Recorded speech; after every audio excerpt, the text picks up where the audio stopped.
Hello and welcome.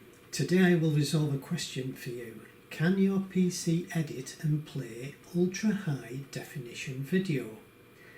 I have been making YouTube videos for several years now, and I have started to use ultra high definition format, also known as 4K, for my YouTube channel. I don't have ultra high definition TV to watch this format on, and my computers don't have ultra high definition screens, so why bother? Well, I wanted to produce the best content I can, and one day 4K televisions will be the norm, so I will have future-proofed my work. You may think you need a powerful computer to edit 4K. Well, you may well have the PC horsepower needed right now, but you won't know until you try it. So my challenge to you today is to make a 4K test video on your PC, and so long as you have a good PC, this video will cost nothing to make. Trust me. The first thing you'll need is a program that edits 4K. I have been using Nero to edit pictures and videos since 2011. When I bought my first digital camera. All the videos on my channel have been edited with Nero. I have now upgraded to Nero 15, which I am using to produce this tutorial. If you don't have this program, don't worry. Look in the description below and I will give you a link to their download site, or search Google for Nero Platinum 15. Give Nero your email address and click the download button, and for 14 days you have the free trial version. Nero has many uses, but I don't intend to explain them all in this video. All I am interested in is your PC and its 4K processing capability. So now you have downloaded the program and followed the installation wizard, you will have a desktop icon like this on your home screen. If you click on the icon, you come to this screen. So many choices. You can explore them all later. Choose the Nero video button. I have a 4K video camera, and because I live in Europe, it records at 25 frames a second. America, with different electric frequency, will probably have 30 frames per second for their video, but for now I choose 25 frames and 4K. There are different settings for 4K, but YouTube works in this resolution, so I'll choose this setting. Then you'll find yourself at this screen. Now if you notice on the left hand side you have advanced editing, and that's what we're in. The other one is a more basic editing system, but we want to use all the bells and whistles, so we're in the advanced editing system. And here we have videos, pictures and audio. Now you'll notice that some imagery has already been preloaded by Nero, and you can drag this into the timeline and you can watch it. It's in low resolution, however, so we don't want to be using that because we should have better images on our PC somewhere. So if I go into import with a left click, I import files, and I've already chosen these 4 images to show you to work with on this project. So I'm going to press Ctrl on my keyboard, which will allow me to import them all at the same time, and I click open. Nero will bring those images into its program, and they're actually here now on this part of the screen. That's because I'm in the setting for pictures, so I've brought in 2 pictures. If I go to videos, I've brought in 2 videos. So let's bring these down so that we can work with them. I've left clicked and I'm dragging and dropping them onto video 1 timeline to work with. If I move this by left clicking and holding, I can drag the timeline along and we can view these images. That's the image that I had before, that's the free Nero one, so I want to remove from track. Let's remove them all. That's better. I'll bring them in again into video 1. Now if you notice, this is a small image, and if I move this by left clicking and dragging, we've gone to a big image. That's because this image on this part of the timeline is a low definition video, whereas this one is shot in 4K. And I'm doing this to show you that you can use low definition even in a high definition system. It won't appear as, the video won't be as good, but if it's all you've got to work with, then you're going to have to work with it.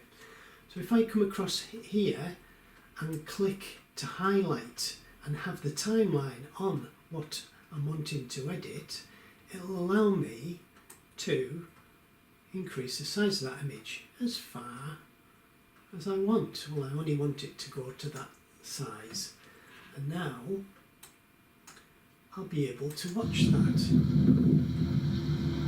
Now if you've noticed, there's a lot of wind noise on that video, so I want to get rid of the soundtrack. So I've got the timeline on that part of the video. I can then go to unlink video and audio. I can then go to the audio part of the timeline and left click on that. Then I'll right click and I will remove from track. Now if I play that, it's quiet. So I could put another soundtrack in onto one of these lines below, music, narrate, whatever. But I'm going to remove this from the test video because it's not good enough quality really to work with as this demonstration. So what I'm going to do is choose which bit of this video I like, and I think from about there.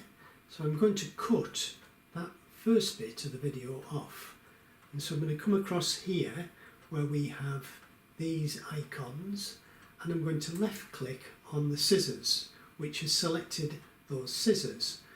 If I right click, it gives me other choices, but I'm just wanting to keep the tutorial simple, so I'm just going to use those scissors to cut that part of this video. Now I want to select this part to remove, but if I click on it, I'll just cut it, so I have to go back and left click so that I go to a select tool, and I'm going to select this with a left click. I've now right clicked and I'll remove it from the track. I'm going to left click and drag this video so it starts at the very beginning, so that now I can start playing it.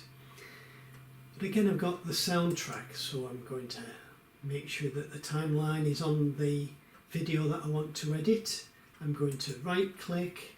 I'm then going to look for unlink video and soundtrack, left click on the soundtrack, and then I'm going to remove from track. Now if I wanted that soundtrack not to be interrupted by anything that I'm doing, I could lock it by clicking this symbol here, but obviously then I wouldn't be able to do that. I wouldn't be able to remove that soundtrack. So let's bring in some pictures. Now I deliberately chose 2 pictures to show you that you can have video playing, but if you haven't got any video and you've got a moderately good camera, you'll still have the ability to make a video.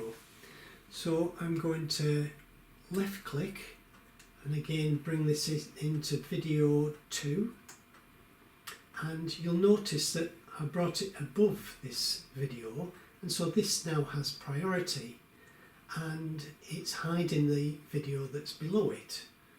So if I then played, it will play the picture. It's a bit boring like that, the picture's not moving, but we've got the ability to make that picture move. So I want to separate these two pictures. So I will left click and highlight this one, and I can then move that, and I want it at the end. And this one here, I'm going to highlight that, and I'm going to move that to the beginning. Now that means quite a lot of video there, and as this is only a test, I want to just have maybe 30 seconds of this boat turning at lakeside. So I'm going to go and select the cut tool. I'm going to cut the video here. I'm then going to go back and do the select tool. I will select this part of the video by left clicking. I'll right click and I'll remove from track. And so I need to bring this picture back to the video. Now I'll move this so that it is in between both these pictures. I'll up the scale a bit so that it's easier to see what I'm doing and working with. Now what we would have is two still pictures, some video, and it'd still be a bit boring. So I'm going to make this first picture move, and to do that I've got the timeline on the picture and I've highlighted the image that I want to work with, and I've got this effects button here, and if I click I can go across and I can change things on this side of the scale. I can choose what effects I want to work with, but the effect I want is here and it's scale. So I'm going to open scale, and I also want to position as well, because I want to change the position of the image, and I want it to move while I do it rather than be in a fixed place. So by highlighting these two tick boxes, and I want it to move smoothly, so I'm going to go over to that icon and that icon, and by clicking them that will allow the image to start moving gently and pick up speed and slow down as it finishes. Right, so if I move this so that I can then choose how much to upscale this image, and I think looking at the number in there, if I do a number of around 200, so I've just typed 200 in, it'll make an interesting shot. Yes, that's what I want. I want the image to move. I got hold of the image by left clicking and dragging it to where I want it to be, and that's how I want that image to appear. And it's going to play for 4 seconds, but I want it to play for more than 4 seconds, so I'm going to put my select tool on the edge of that video, and you see the symbols changed, and I'm just going to left click, and watching the timeline I'm increasing the play time by another 3 or 4 seconds, and that now will allow the picture, if I play it, to zoom in very quickly and then zoom back out very slowly. But that's not what I want it to happen. I want it just to zoom in on the church and stay at the church. So I'm going to choose to left click on that symbol there and drag it across, and I'm going to left click on that symbol there and drag it across. If I went the other way, the effect would happen in the opposite direction. So now if I click to play, you can see I'm zooming in quite a lot on the church, but because I'm using such a high resolution image, I'm not losing any quality in the video. Now it's still a bit boring because it suddenly snaps into from one image to the other. So I want to go across and I want a transition. So this side I can click on the effects that I want, and by choosing the effect I can choose any transition that I want, but I quite like crossfade. So I'm going to left click and hold and drag that crossfade and drop it in here. So that will, if I play that, fade in and the image will start moving. But that was a bit quick, that fade, so I can go to where it is here, left click, and I can move the mouse and increase the time that the fade comes in. So if I play it now, it fades in more gently. And I also want it to fade across into the video that's below it. So I'm going to left click and drag and drop, and I'll increase the time that it's going to fade across, and then we will see what effect we've got. And I hope you would agree that that's a far more interesting still picture than what we originally had. Now I can even alter the view of this boat. I could zoom in on the boat, but because it's moving I don't need to. If I thought it was relevant, I could change the scale even of this particular part of the video. But I'm going to move to the end, and I'm going to put the timeline and highlight by left clicking this image, because I'm going to work on this now, and we are looking for something that's interesting. And these two people on this jetty have caught my eye, and I want to let the viewers of my video be drawn into their activities. So again, I'm going to hit scale or click scale and click position, and I want it to move. So I've highlighted these two boxes and I want it to move smoothly. So I'm going to tick those two symbols, and I'm going to choose a number. This time I'm going to choose the number 300, and I'm going to choose a number 300 again.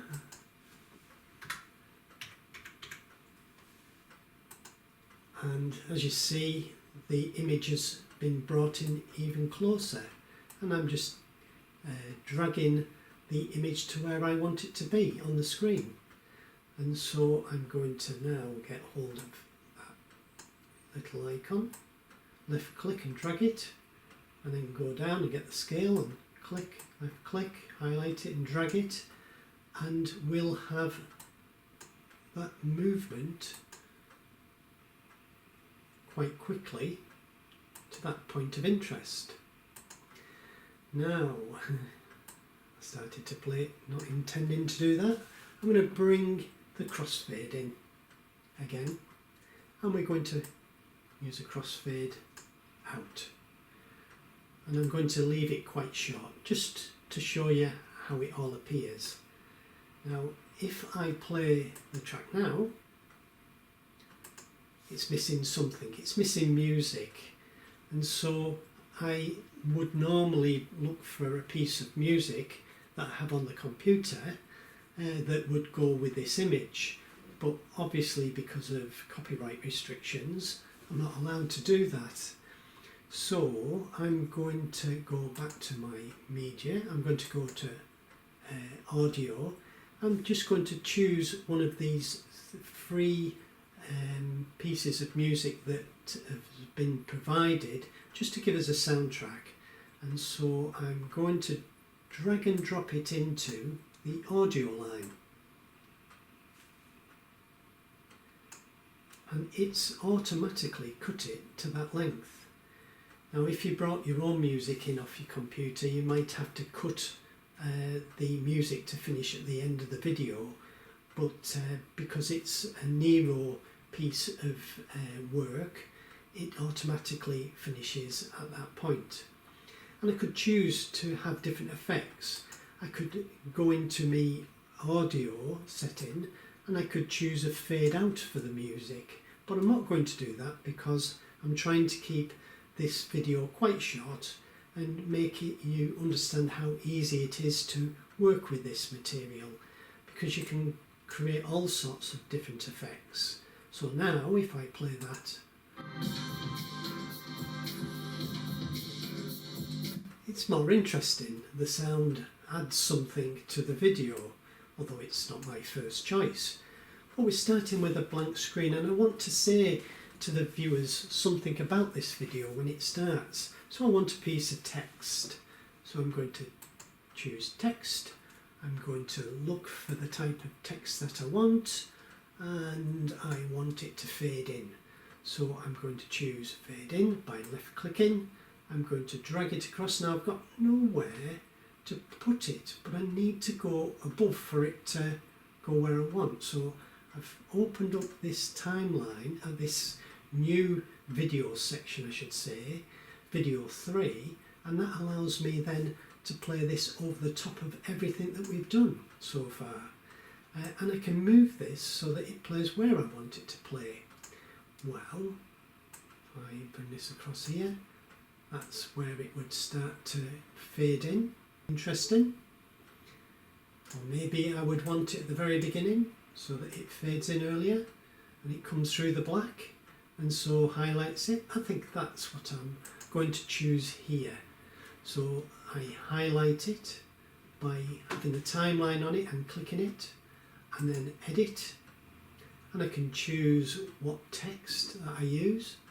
I can go in here and pick any text that I want. I particularly like this. I've set that as my default so that because it's text that I particularly like. And I can choose to make it bold or italic. Bold's interesting. I could underline it. No, I think I like it like that. And I could make it bigger or smaller. Let's try 70, 72. If I do done, yeah, that's fine. That's a nice size. And I could change its colour, but white's fine, so I'm going to stick with that. So I'm going to do done. But I want that text to move. I don't want it just to fade in. I want it to move as well. So I'm going to go to scale and click the position, and I'm going to do it smoothly, and I'm going to choose to do that's 100. I'm going to double the size of that text in this clip. So I'm going to put 200 in there, and I'm going to just click on the screen somewhere, and it's going to fade in to that size, and I want it to go from small to big, and I also want to move it as well. So let's say I move it up. So I should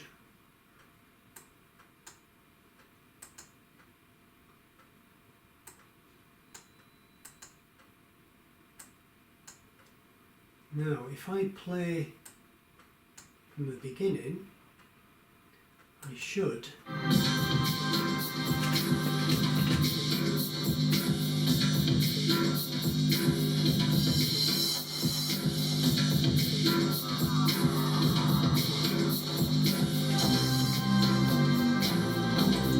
have a more interesting video. But to watch it now, I want to see it in full screen and in the highest resolution that I can. So I've got the high resolution ticked, because if your computer was struggling, you might decide to watch it in a lower resolution so that your computer's processor isn't working too hard. But I've got quite a good quality PC and it can handle it. If yours can't, then you'll have to watch it in a lower resolution. If I then choose full screen by clicking on that icon and I click to play,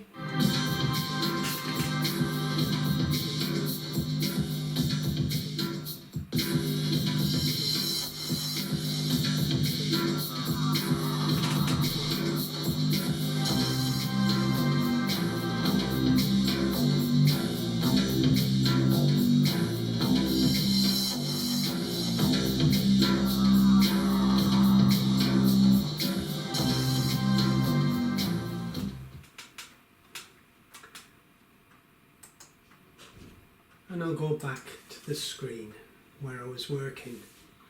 Now I'm quite happy with that video, just for a test, and so what I'm going to do next is to export it, and it'll ask me whether I want to save this video. If I wanted to come back and return to doing something on this video, I'd click yes, and I would give the file a name, and I would tell the file where I wanted it to be stored. But since it's only a test, I'm going to say no, and I'm going to be brought to this screen. In this screen I can change the resolution if I wanted to. I could actually burn this in full HD, and I could come back and I could reburn it in ultra high definition, and I could come back and I could do it again in very low resolution, so that it played on different pieces of equipment that I have. Or I could do it in high resolution, which I am doing at this moment, and use Nero Recode to burn it again into the resolution of the equipment that I was going to use it on. So as you can see here, I can change what I'm going to burn this in on here, MPEG 2, MPEG 1, whatever, but at the moment we're doing this as a test and we're using ultra high definition, and it's all configured from the beginning to be what I want it to play in. And if I wanted to change it, I'd have to go into these settings and change those settings so that it burnt in the quality I wanted, and then I'll hit export. But I want to know where it's going to go, so I'm going to go into here and choose where it's going to go, and I'm going to give it a name, and the name I'm going to give it is Nero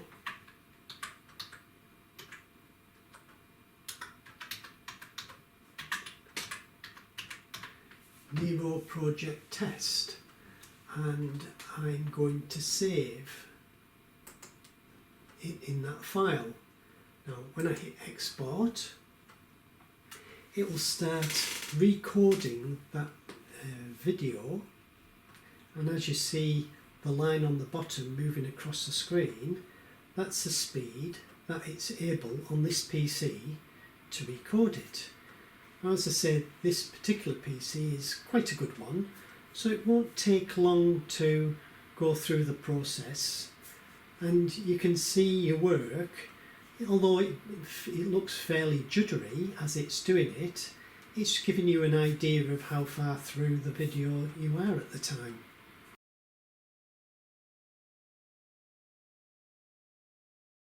And I've come back to find that the video is completed.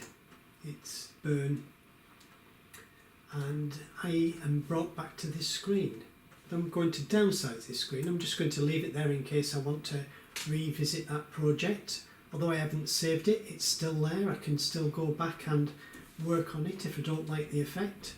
I'm going to find the file that the video was sent to, and it's in Nero Project, and it should be called Nero Project Test.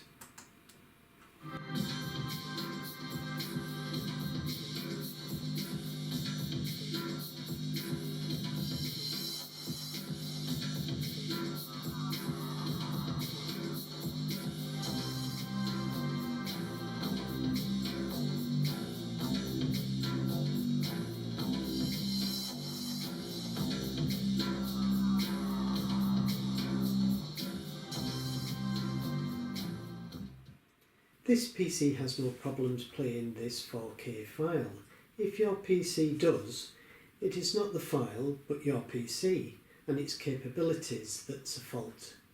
You have a master 4K file and you can use Nero to record it into a lower quality. You could upload this file and watch it in a lower resolution on YouTube. But whatever you do, keep the master file for the future because 4K is the future. So in my next video tutorial, I will look at Nero 15's record capabilities.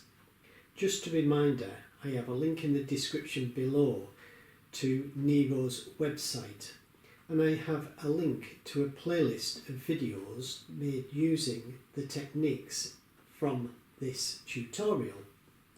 Please watch, like, subscribe, and I'll see you in the next video.